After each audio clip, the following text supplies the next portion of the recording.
Hey, it's Gareth. Welcome to the Fathers, Sons, Brothers podcast.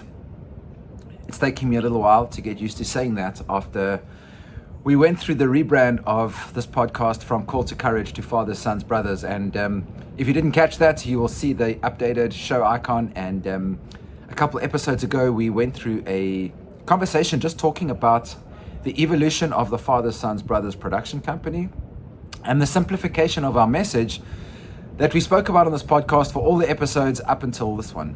And our commitment is to continue to have courageous conversations with authentic human beings that inspire me, and that through having conversations with them and recording these conversations will hopefully inspire other people. And our commitment is to continue to seek out the most inspiring people and to share their magic with the world. So thanks for being part of this. My guest today is Brett Simpson, and this is kind of a different episode because Brett reached out to me and wanted to talk about men's work and wanted to ask me a couple of questions. And so we recorded our conversation, and there was so much gold in this conversation. We had we touched some really beautiful places, and some of the conversation that we started with and recorded wasn't included some personal stuff. So this episode starts a little bit abruptly, but there's much magic.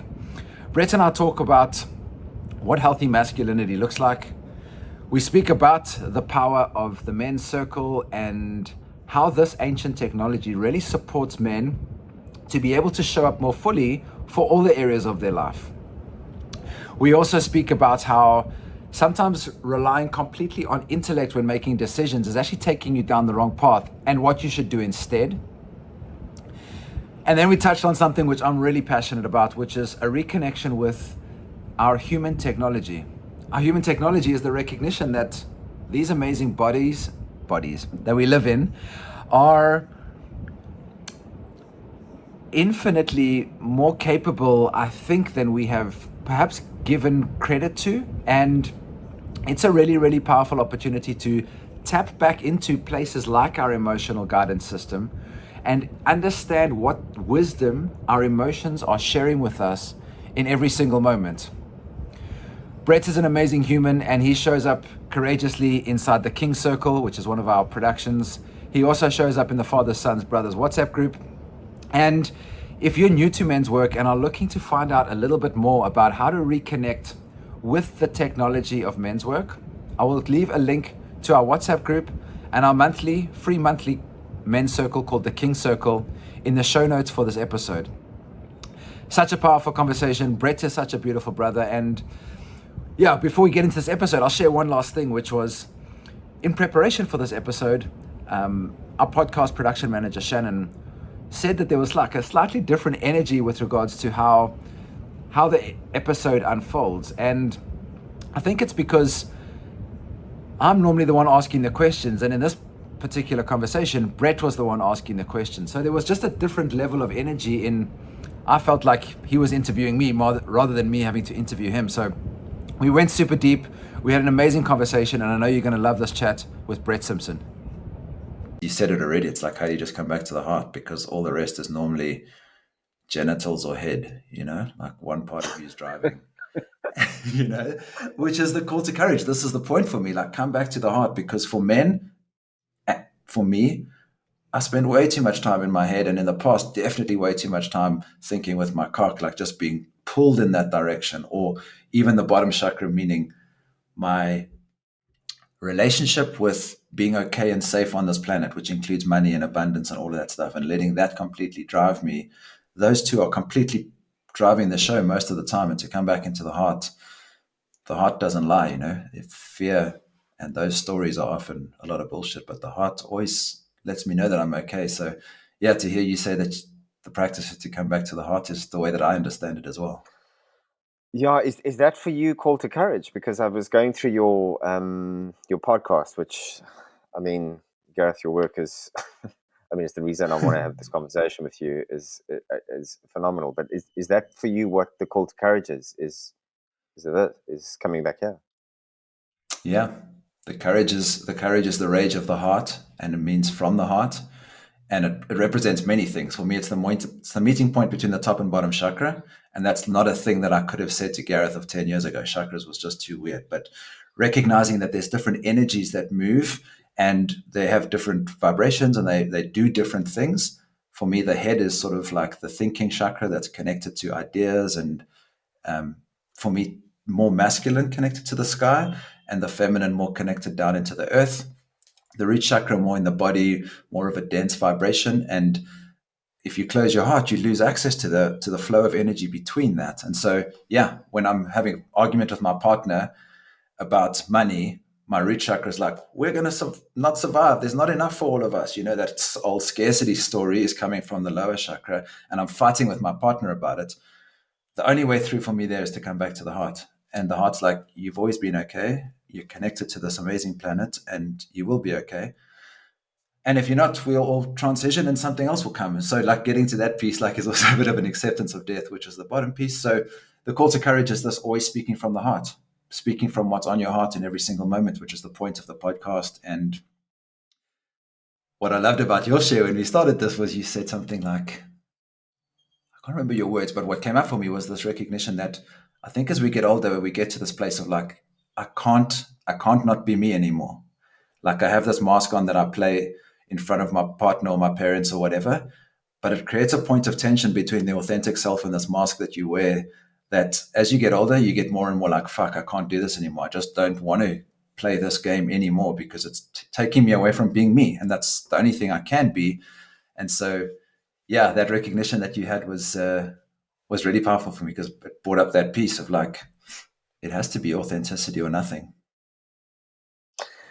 Sure. Yeah, it's I think it's also how I've also landed up in this work is like really trying to play whatever game that I feel I should play, like the should, could, would.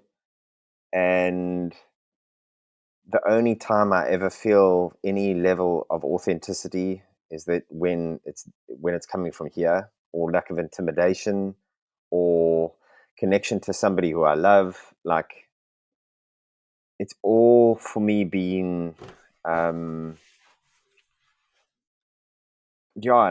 just thinking about there's like in my high school, in 2.5 years, 3 guys who I've known have taken their lives. I lost connection with them. I don't know the reasoning. I don't understand, but Were I you think close? that one of the guys was one of my best friends. I lived with him. He had a challenging childhood, a lot of difficulty that he went through, a lot of addiction, and he seemed to be doing well literally a week before he took his life. And for me, it's exactly what we've just started speaking about. It's around how do you when you age a little bit more, how can you find your authenticity? And for me, the only place to find authenticity is when I'm listening to my heart and I speak from that place, and not the very very hippie version of that, but like what is my gut, what is my intuition, what is the thing that feels true, like my body feels it. And I look at these 3 guys who've taken their lives, and I mean, I'd love your thoughts around this, but it's I think that's probably the reason why I've kind of gotten into this, because I've grown into understanding when I'm working from here and the stories that I create in here, In your there's an head. emptiness that happens in my life. Yeah, there's an emptiness that happens in my life. And when I'm having the courage to speak from my truth, which is more here than it is here, um, there's a deeper comfort in being who I am, imperfect or not perfect. And my suspicion is that these 3 guys who took their lives, there wasn't a bridge that was as clear there for how to really connect with who they are, rather than the expectation of what they should be, who they should like, where they should be in this point of life. Yeah, dude. There's so much there. Yeah, I love the inquiry. There's two things that came up for me initially when you were speaking. One of them was this piece of getting to know yourself, which is, I think, the only way to access that is through radical honesty. You need to be completely honest with yourself about where you're bullshitting yourself, where you've got things in your life that are not aligned, relationships, choices, values, even. For me, that was a deep reckoning with money, for example, of what my relationship with money meant, and looking at that. So yeah, radical honesty is the first piece of getting to know yourself, I think. The second was, you said you come to this place where you can feel what's right, and I think what we haven't been taught how to do as men is how to feel, and we've labeled certain emotions as being good and bad, and we want to feel the good ones and we don't want to feel the bad ones. So whenever we have a bad emotion, which is like, I'm not good enough, we tend to want to numb out with whatever our drug of choice is, and Yeah. that prevents us from having to feel it. And so we don't have to actually sit with that grief or that uncomfortability or that depression. And when you don't tune into the wisdom of what your emotional body is bringing to you in every single moment, it eventually leads to depression and this place of like, I don't know, I'm fucking drowning in this. I don't know how to get out of this because I've run this for so long. I keep not feeling it. I keep ignoring the wisdom that comes from the emotional body. And just to give a bit of preface, like, I understand the emotional body to be giving you signals in every single moment as to where you are in your environment and your world. Now, we live in a world where we're continually bombarded with the worst possible news. It's your responsibility to make sure that you're tuning into your nervous system and consuming stuff that supports you, to make sure that you don't hit your ancient nervous system with technology that allows you to hear every bad news story in the world ever created, customized specifically to hit you in a way that the algorithm really knows what fucking takes you the most deep into your stuff. Like, that's your responsibility to track. And until you can reconnect with your emotional body, I think you potentially numb yourself out until you get to a place where you can't feel. And so I think that's a practice. And there's some tools that we teach to actually get you back into the emotional body to understand that. I call it the EGS, the emotional guidance system. It's like the GPS for your car. Like, if you just can drive out the gate and don't know where you're going, you'll probably end up somewhere, but you'll get pulled along in a way that you don't have control of your destination. And I think that's the same with your emotional body. If you're not recognizing that you're sitting in a meeting with people that you love or in a gathering of people that you love and your arsehole is clenched so tight because you feel so uncomfortable around your family, like, track yourself, bro. What is that? Like, it's your responsibility to be as relaxed as possible in every single situation. And either you do the work to feel that way or to remove yourself from the situation that's making you feel like that. To live in that stress state is not a way to be able to make decisions from a rested and easy place. So not feeling, I think, is at the basis of what is happening in the crisis for us. And I think, women have the same things, but men tend not to have the space of feeling their emotions because we've got this program of boys don't cry, you've always got to have your shit together, all of those things that I speak about so much. So that, and coming back to the heart and practicing authenticity and connecting to radical honesty is something you can train. Sitting in a circle of men where the only thing you have to do is speak what's true for you in every single moment is practicing this place of really connecting to, what do I feel right now? Have I ever sat in a place and spoken exactly what's on my heart? Most of us haven't. We sit down in a meeting with our friends and we play the Gareth in front of his friends game. Yeah, work's cool. How was the rugby? Blah, blah, blah. That's just fucking story. That's not actually what's alive for me at the moment. How's work? Fine. That's always the answer about work. Unless it's really going well, then that's the answer. But bad is never an option when someone asks about work, because I don't want them to know. Like, that bullshit, that creates like an eddy that I think you can practice getting out of by creating spaces. It doesn't have to be with men, it could be with your partner, but to drop in and share authentically what's on your heart. That's the way to practice that courage and cultivate that courage of coming back into your heart, which unlocks the authenticity. Because I think without that radical honesty, you don't tune into your heart. And it's only from that truth that you can set your desires and boundaries for what you want. And so in my relationship, it's like, I'm feeling uncomfortable at the moment. Cool. What is that? I feel like, I don't know, I'm just making up an example now. I feel like you didn't listen to me at dinner. Okay. So, what is my request? Is there actually something beneath that I need? Like, is there a boundary that needs to be set? Do I need you to be more present with me? Like, what is my need in that moment? And only when I know what I feel and what I need can I set my desires that I communicate to the people that I love and the boundaries that I need to keep me safe in this dangerous world, or the world that has potential challenges. So, yeah, I think those are the pieces for me: the authenticity that you Sure. can practice by speaking it and really doing it, like continually, like you said, with your partner in a men's circle, with a group of men in person, whatever it is, and then making sure that you're connected to your emotional guidance system so that you can tap into the wisdom of what your emotions are trying to tell you, and not avoid feeling them when uncomfortable stuff comes up. Sure. Yeah. Geez, that brings up a lot, and I don't think I could be more aligned to what you're saying, Gareth. There's two people that I am studying at the moment. One is a woman named Susan Davids, and she's written a book called Emotional Agility. Uh-huh. She wrote an article for Harvard Business Review, and just it blew up, and she's become like a Brene Brown of emotions. Mm-hmm. And the more I delve into her work, and Marc Brackett, who's she's at Harvard, he's at Yale, and his book is called Permission to Feel, which is very clearly Beautiful. orientated around, particularly for us men, is to stop the denial of what we're feeling, and, like you say, expressing it with people that are close to us, so that we can actually be truthful about what we're feeling, validate ourselves around that, and use that information to be able to make different decisions. Because I tell you one thing that I've struggled with recently within what we started to speak about was an emotion will come up for me, and a whole bunch of stories will Mm-hmm. be wrapped around it. And Mm-hmm. for me, the more that I can allow myself to feel those feelings without having a storyline that's attached to it, so almost disconnect the storyline, the more I'm able Mm-hmm. to tap into this emotional guidance system that you're speaking about and understand what my feelings are trying to tell me.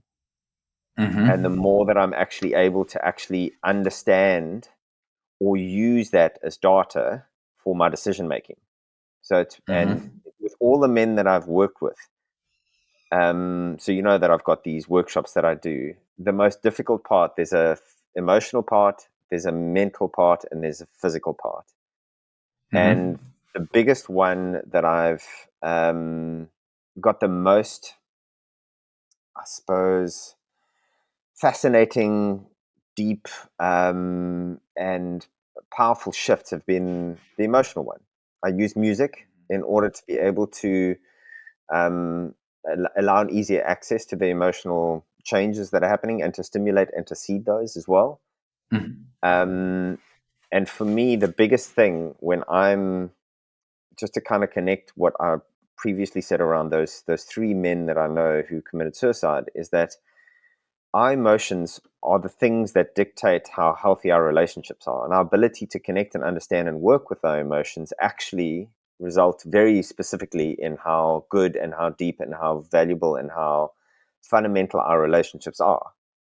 Mm-hmm. Um, and it's interesting when I have, especially a, a quite a type male entrepreneur exec on Uh-huh. my program. You know, they'll say to me, Rich, you know what? I wish I could leave my emotions at the door, go into work, do everything that I need to do in work, and then I'll pick them up on the way home when, you know, I can be open emotionally with my partner and my kids and things like that. Mm-hmm. And the question that Wow. I really pose is, when have you ever made one decision in your entire life that isn't orientated around your emotions? Right. What car you buy? Why do you buy that specific car? Because it makes you feel a certain way. Why do you Your want team that that you person? employed. Yes, Exactly. exactly. Everything ultimately boils down to that emotion. And I think that something that I'm starting to realize, firstly within myself, but secondly within the men that I've got within my group that I meet every single Mm-hmm. Tuesday, Mm-hmm. and with clients and with friends, is that the more that I'm able to understand what emotions are coming up, disconnect from the stories that I've associated with those specific feelings, the more I'm able to breathe space into areas of pain, hurt, anger, and I'm able to make a different choice. And that connects to what you mentioned around, that radical self-acceptance and that truth to yourself, and being able to actually see and speak into the truth of how you're showing up. And is this how you want to show up as a human being and as a man in this world? Yeah. And for me, I think it's nice to speak to the converted, like the importance of understanding what our emotions are trying to tell us and how those affect our relationships. Because also in the coaching that I do, the research that I've done, all longevity is dictated less so by what you put in your mouth, more so by the strength of your relationships, and that is your emotional connection to both yourself and other people. Yeah. Wow, dude. I want to ask you a Sorry, couple of things. One of them. that was a big. No, that's good. No, that's beautiful. I think there's so many things that come up for me there. It's like I want to be conscious of how I speak about emotions and really be able to meet a brother that's listening to this where he's at. And how I now understand the world is I've compared to how I looked at it a few years ago, is that we have access to both masculine and feminine energies inside ourselves. If you live in a world that tells you every decision should be made with your head and the data, you're only really accessing the masculine part of that decision making process.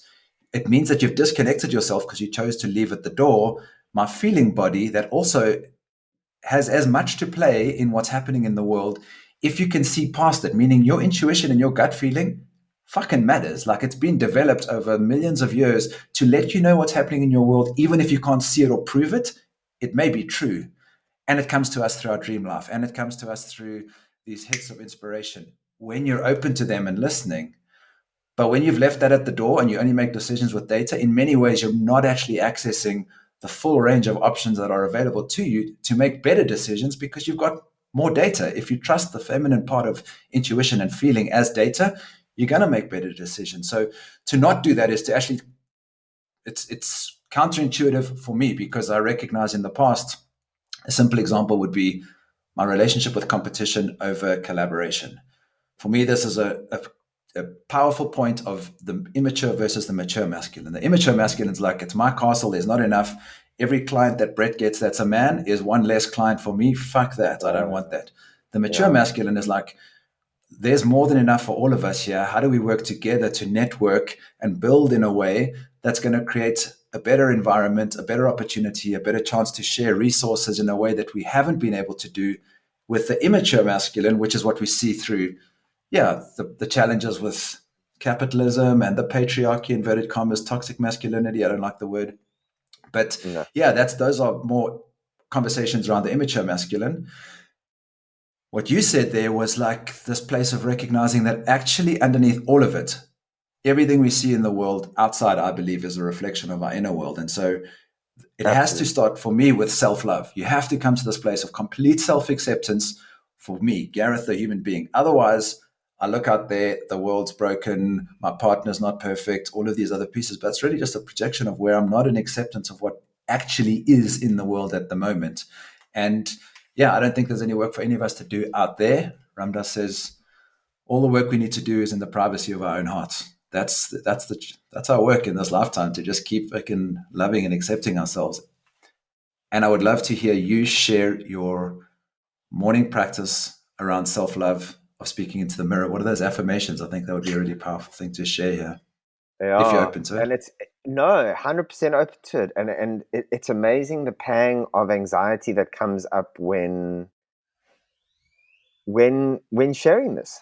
But also how. So there's an example of your emotional system, right? Like what is that? Absolutely. Because those triggers are treasures. Like why do I feel anxious? Like that's also a data point. Absolutely. And it's for me, it's this programming. It's the cowboys don't cry. It's those old voices in my mind that are saying to me, you can't share this. What are these guys going to think of you? And it's and again, connecting to your other point is that when you mentioned Ramdas, and it's like everything happens within us, and it's the only way that we're able to actually have the relationships we want, like have the life we want, is to be able to understand understand who we are and what we need and how we feel. So yeah, so for me, I think the hardest thing I've realized that I needed to do for myself is to love myself, give myself compassion. I'm known as the compassionate coach. I'm like, everybody who knows me, who is coached by me, they always have a story. Is like, you were sitting on my shoulder and you said to me, "Fucking be kind to yourself, give yourself a little bit of grace." But yet, I find in my blind spot, I can do that for others and find it very difficult to myself. So this is where the human aspect of myself comes in. And I heard this beautiful podcast, and it was in one of Rich Roll's 2023 culmination. He does the best snippets of his podcast for the year. And this guy came up with this process that my interpretation was you reprogram your subconscious mind, and it can happen over 90 days. So I listened to the best guided meditations I listen to is a woman named Sarah Blondin. I adore her work. She's got an angelic aspect to what she says, and you can indeed. it feels like it comes through. And she's got one meditation which is, I love you, I'm safe. No, so I love you, I'm listening, and it's beautiful. It's really beautiful. So what I created for myself at the beginning of the year was a mantra that, and I say this to myself for 5 minutes in every single morning. I look into my own eyes and I say, I love you, I'm safe, I'm listening. I love you, I'm safe, I'm listening. And what I find fucking incredible is that when I'm feeling like I'm being really hard on myself, it brings me to tears. It literally, the emotions come through, and that's the thing that breaks the tension for me. And that's when I can connect to my truth, to my heart, to my center, to my higher self, whatever you call it to be. So that mantra keeps me connected to the human who is Brett Simpson, not the partner or the coach or the speaker or the next thing where my ego is nicely entrenched. This keeps me connected to myself, and it keeps me honest around what emotions I'm feeling at any given time, because it's a reset that happens every single morning for me. And if you ask my partner today, she'll tell you that I'm speaking truth a lot clearer, because because of the practice. Yeah. And the evidence is there. You reprogram your mind, your subconscious mind, not your conscious mind. It rules 90% of your life. It's the thing that actually controls your life. How you express yourself is through your subconscious, not your conscious. So it's using the conscious to reprogram the subconscious so that the storylines in the shadows start to change, which means the behavior then changes, the motivation behaviors, and then what shows up changes. And for me, that's what personal growth is. And it's also what I believe.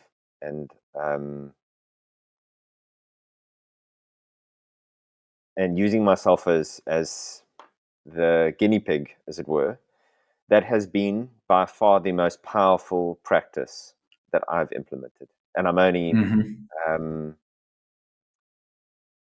think it's 58 days in. Wow. Thank you for sharing that, bro. I think it's so powerful. I think, you can use that not only in the morning as a practice, but when you feel anxious or triggered or contracted at any point throughout the day. Those three little sentences are so powerful. And I love the fucking last one. I love the I am listening, because that automatically signals to the rest of us that, like, whatever's coming up, we're there for you.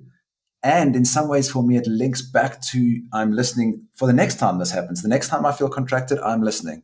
And so it almost creates the self-fulfilling piece of, like, I will continue to listen. Okay, I'm feeling contracted. What is that? I love you. I'm safe. I'm listening. That means I'm here. I'm here for you. There's almost an element of, like, reparenting of the young part of us that feels unsafe in that moment, that's all they really want to know, that they're loved, that they're safe, and that they're being listened to. And yeah, such a beautiful practice. Thank you for sharing that. No, pleasure, man. Pleasure. It's been. I don't think 2 years ago I would have had the courage to have actually spoken that out in Well, a thank you, Bru. I conversation think like it's, with you. yeah, thank Um, you. yeah. And I've Gareth, got just to a not. quick Yeah, one. I've got a hard deadline in 25 minutes. So let's flow with, yeah, if there's anything specific that you want to take there from this. It's is. been so rich already. I'd love Yeah. to, yeah, make the most of this. And Um, I'm happy to have another one of these, bro. These are yeah. gold. Thank you. Yeah. So I've really got some questions around you getting into this work. I've watched your work before, like, oh man, years and years ago. I still remember one clip where you were speaking to the camera and then you turned and you ran and you jumped into a river. Um, Uh-huh. I just I just thought like, yes, this guy, and you were naked, and I'm like, yes, this Uh-huh. oak's got balls, and he's like, he's just got balls. Uh-huh. Your call to courage. When I read that, I'm like, that makes sense for Gareth. So Mm-hmm.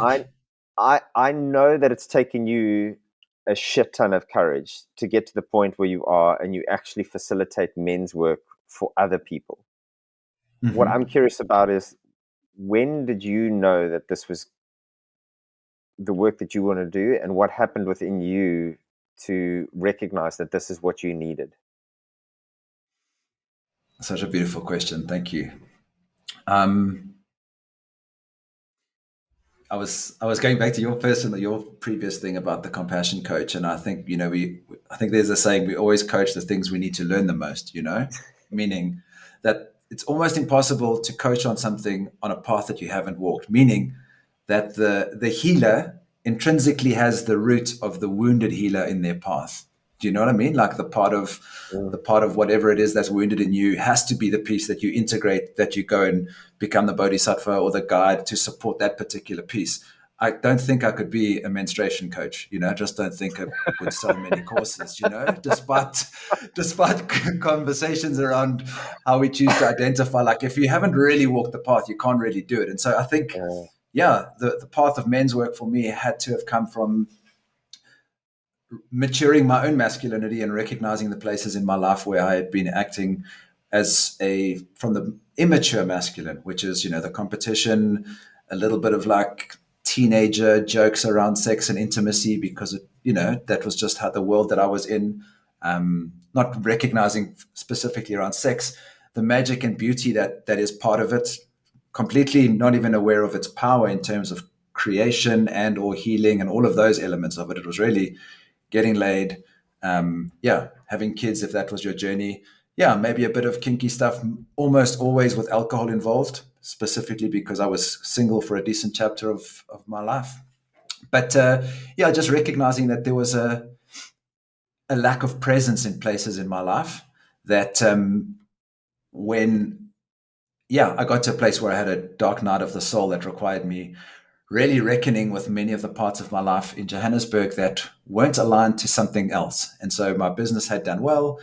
I'd made cash, but it just wasn't in a sector or an industry that was really inspiring me and lighting me up. And I wasn't comfortable with being myself. And so I'd been through this whole journey of, yeah, not being in love with myself, not being okay spending time alone by myself. I was distracting myself with work and gym and partying and friends and women and alcohol and cocaine and all the things. But there was a part of my soul that wanted something different. So I went on a healing journey that took me to many modalities. I've always been a bit of a personal growth guy, like reading books, but I think when I allowed myself the permission to tap into some of the modalities that I previously wouldn't have done because they were too woo-woo, I actually realized where I'd kept myself stuck. I was like, you fucking muppet, you haven't even been looking at this stuff, and there's fucking something here, including manifesting $1 million when I decided to experiment with manifestation. I was like, something happened in my reality there that was the universe saying, open your eyes, but there's more going on here than you can prove with an Excel spreadsheet. And you can ignore it if you want to, or you can make your life a fuck ton easier and access unlimited life force and inspiration if you give yourself permission. So that was always true for me. And I was like finding my own way with understanding a concept that I call lifestyle design, which is being very intentional about the stories that you tell. The neuroscience is clear now that the things that you think about become the thoughts that you think about become the things that show up in your world. So what you focus on tends to be the reality that unfolds around you. And yeah, so that was always part of my experience. But then I went to do an ISTA retreat, which is the International School of Temple Arts, a week-long residential retreat. They do them all over the world. And one of the days they had a day dedicated to masculinity, and they had what they call a white tent, which is men standing around in a circle and asking a question.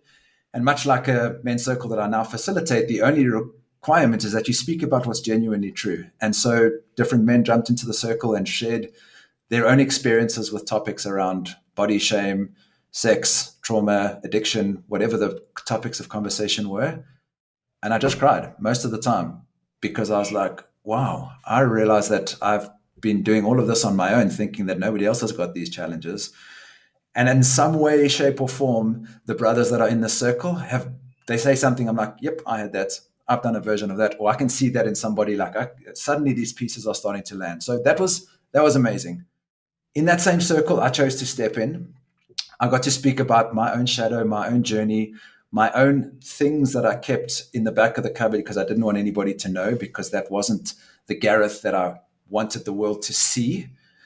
And that's the mask thing we were talking about earlier, right? There's Gareth that has sexual desires, that has the desire to do this, that doesn't want to do this, that loves these things, but you can't have too many women. This was particularly my thing. And what I came away from that retreat with was, first of all, that my desire is sacred. It's okay to love as many people as you choose to, love everybody, and you can navigate them with grace if you have the right tools. And so whatever your desire is, there's a place for it as long as you're being clear and authentic. And I think I wasn't that in the past. Like, I had desires to be with many people, but the immature masculine wasn't always being completely honest, so that I could navigate through life while getting my needs met and not always being completely honest. So the radical honesty piece landed.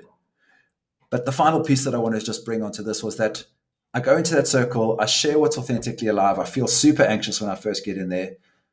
There's a sense of relief that the nervous system's like, like I've put down a fucking rock that I've been carrying for probably most of my life. And I walk back out of the circle just being witnessed in complete non-judgment from the brothers that are in that circle. And I'm like, whew, I don't know how I would have been able to recognize and put that rock down had I not had that space. And that was fucking profound for me. But that's not actually where it ends, because I step out of that circle feeling like, Jesus, that was strong medicine for me. I feel like I've done 30 years of healing on this particular topic. There's always work to do for me on that particular theme. But just that piece of putting that rock down felt amazing. Only to have like 3 or 4 other brothers come up to me and say, dude, thank you so much for sharing that. That was exactly what I needed to hear. I feel, and it's like, I was suddenly like, oh my God, this is powerful medicine, because in that moment, I recognized the saying in men's work, which is, your work is my work. We share these themes. We share these journeys and these pains and these weird relationships with sex and our mothers and our dads and money and power and being a man and all this stuff. And so we're all holding it. And until we step into this place that, first of all, creates a space to be authentic and share not the story, but what's genuinely alive, only then can you release it. But then the people that you witness, you're also being in service to them. Because when I went into that circle, I didn't know that I was in service to the other men there. Only to have 3 of them brave enough to speak about it. There were probably other men that took something different that didn't speak about it, because I took stuff from every other brother and didn't go up and give them a high five, every single one. But I suddenly saw the network effect of doing this work. And I was like, okay, this is the piece that's really been missing for me in the lifestyle design, which is like, create the thing, have the map, meditate every single morning. But it's like, and have a space to fucking get your shadow checked. Who's calling you out on the things that you can't see? Where are you doing this personal hygiene work of talking about exactly what's alive in your relationship? And do you have a safe space to do that? And I think a few hundred years ago we did. When we lived in a less complicated world, we would have lived in a tribe where we would have woken up in the morning and gone fishing, and all of the tasks that we did together supported our families directly. And so the integrity of these space that you had around men that you trusted was this integrity that supported our families and our community. Our world's a little bit more fragmented now, and we've lost access to that. And so that's really my passion, to bring the men's work piece into the lifestyle design. And sort of how I found it was through ISTA. Sure. Yes, it's too. Got too special.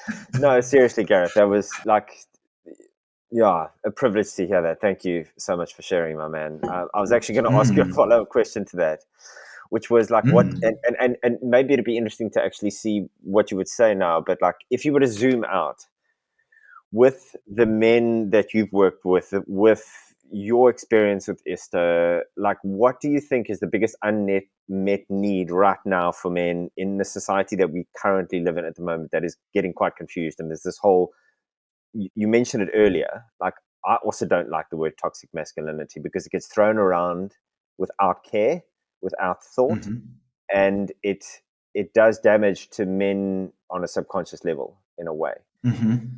Not to like carry on in that tirade, but what do you think is the most unmet need currently in society around men and what they're struggling with right now, given the work, the amazing work that you do, and the men that you've allowed to get to know themselves and take courage?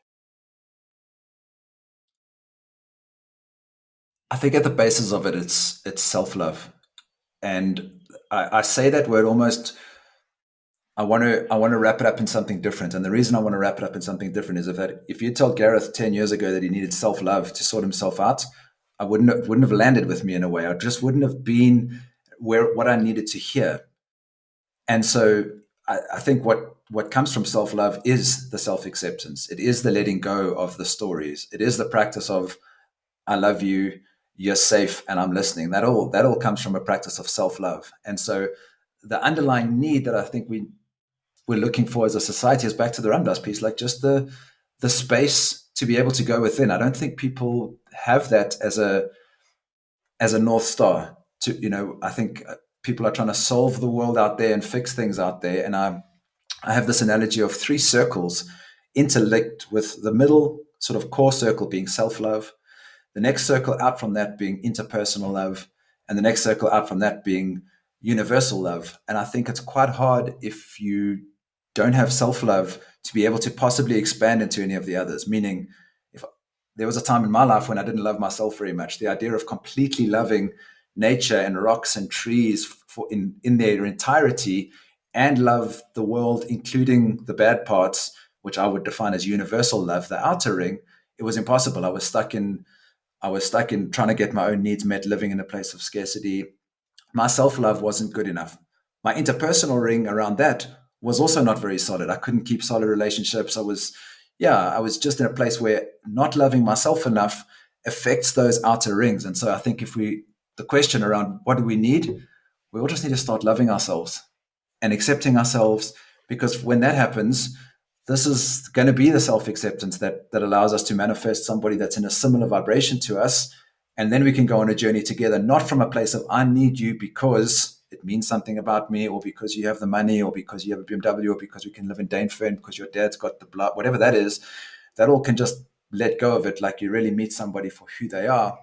And then the relationship becomes an opportunity for growth. But I think until that self-love piece is super solid, the interpersonal love that happens around it is always going to be a bit shaky. And then to try and go into universal love. And I think that's what we have collectively, the universal lack of love that we see in the world with us fucking going to war. I mean, war is insanity. It is complete insanity. The fact that we even have a conversation that normalizes it, it's fucking nuts. It's a sickness that somehow we haven't managed to see. Like, nobody that I know is walking around saying they want to kill anybody next to them. I mean, there are a few crazy people, but all of that comes from a lack of self-love. And I think what we see, that universal world that looks like it's lacking love, we can only come back into our own hearts and work with self-love, because when you start there, the next ring of interpersonal love starts to be better. We love our families, our partners, our weird brothers. We love our awkward parents, the father that wasn't there for me. We love them all the same. And only then does the universal love start to come into place, where we love our planet in a way that we don't just turn her into dollars because that's the most important thing. That's just a lack of self-love at the beginning. So it's kind of a long way of saying it. And I think there's many ways to get there, but I think at the basis of it is just all of us learning to love and accept ourselves. Sure. Thanks, dude. And that's true for men, right? So this is the piece for men of like creating spaces for men to come back into their heart and love and accept. Yeah, and reintegrate themselves and be seen. Be seen. That's the thing that I'm seeing that is so different, or that is so much needed at the moment. Is that courage, like for somebody to show an aspect of themselves that could be judged, that could be seen as weak, that could be, but it's their truth. So for me, Mm-hmm. like for me, it was courageous when I came into your father's Sons, brothers. son's brothers. Yeah. Sorry, dude. No worries. Was in sharing that practice, because I think I've been nervous around what alpha males or A-type personality males will perceive that, and it's taken me a long time to get to a point where it's like, what do I need in order to love and accept myself, and therefore what I'm able to do for myself I can do for other people. And that's, I think, also Mm-hmm. something that I struggle with in coaching people in businesses, for business outcomes, is that a lot of them is like, you need to change these people need to change, and it's Mm-hmm. never ever been that. It's like, how can you learn to accept yourself, and your reaction to life changes, and those people then change. And it's a dominant masculine space, and it's a dominant masculine challenge. It's immature um masculine, though, right? It's the Immature, acceptance that you need to absolutely. change in order to meet Yeah, the strategy, right? Yeah. yeah. I want to ask you And there that was, question. What do you see it? What do you see it as the most important service that masculinity needs in the world as you see it at the moment? for me, it's quite simple. For me, it's to be seen, to risk being seen. I find what I do, what I've done in the past, and in it's been eroded over 5 years of in my men's circle of 8 men, every Tuesday committing to showing up every single time, no matter if I'm feeling good, bad, like, and every single time, Gareth, I show a part of me that I'm fucking scared to show. It gets welcomed, I get validated. Sometimes it's uncomfortable, but it's total love and acceptance, and that allows me to get to me even more. The authenticity piece, yeah. Exactly that fierce authenticity aspect. And for me, it's come from the pact that we made, the 8 of us, that we will show up and we will show ourselves, even if we're being shown a very difficult part of ourselves. We will be held in that space. I've been Mm-hmm. held literally by 7 men when I shared my deepest fear around, um, and it was around something similar to what you've mentioned. Is that it's that the connection to finances, and I had to separate who I was to what was in my bank account. And to me, Mm-hmm. that was, at the time, it was the same thing. And so, my bank account, if that was low, like, guess how I saw myself. And Mm-hmm. what really changed for me is when I shared with that, and I had 7 men put their hand on me, and in their own way tell me that they loved me and they accepted me, no matter what my bank account showed. Something Mm-hmm. inside of me just totally shifted, and I was like, Mm-hmm. how have I Mm. been not trusting myself with men before, and how have I been robbing myself of who I am because I've been scared to show that aspect of myself. So for me, Mm. it's totally, and why it resonates with me is your brand, the call to courage, and Mm. it's because that was my call to courage, was to show who I am, is show more of Mm-hmm. myself every opportunity that I can, and even to the point of sometimes I do a bit of overshare. Um, but that's the thing that makes me feel human. That's the thing that connects me to myself. And like in your ISTA experience, I've had guys come up to me afterwards and just say, like, I cannot believe, like, you had the courage to speak into that, and it's been something that I've struggled with for 10 years or 5 years or 3 years or whatever. And then just Mm-hmm. suddenly myself and this guy totally connect in a way that Mm-hmm. that's not normal in our society at present. with men to connect. Right. Although I'm seeing Yep. a lot of hope. So yeah, sorry for the long answer, but yeah, it's to be No. seen, to show myself like way more fully again and again and again and again and again, because that's when I feel yeah, like yeah, Can I share something with you? A reflection. please. You have something that I have as well, which is the South Africanism of wanting to apologize for things. And you just did it there. Where it's like, sorry for the long answer, dude. That was amazing, and it doesn't need an apology. Speak it, Appreciate brother. that. You've got Yeah. something to share, and like, yeah, that you're allowed to take up space, Thank you. and it's mine too. That's why that was my call to courage, is to start a podcast. It's like, fucking do it. Life's not going to give you permission. You got to give yourself permission. And my word of the year 2 years ago was unapologetic.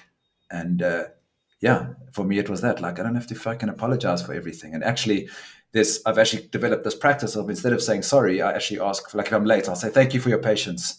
I was just Yeah. catching the bus or Yeah. something, It's just a different vibration to like always being like, sorry, like this. And it's 100%. my people pleaser. So Yeah, yeah, I just want to for share sure. that because and I know you're tracking it. I just wanted to share it. No, but it's also beautiful, Gareth, because it's like my guys, like again and again and again, they're like, stop that shit, like you fucking own that and you penetrate this room right now.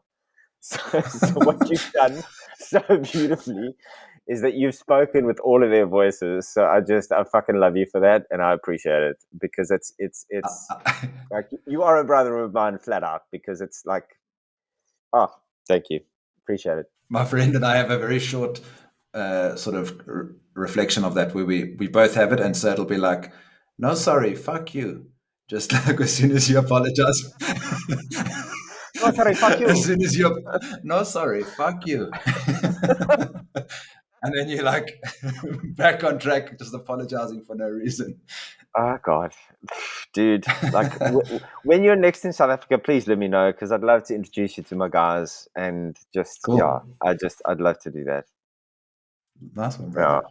I got space for one Sure. more question, and we can do another one of these next time if you have anything else on your. Um, since you've been doing this work, how have you changed? What has changed in you?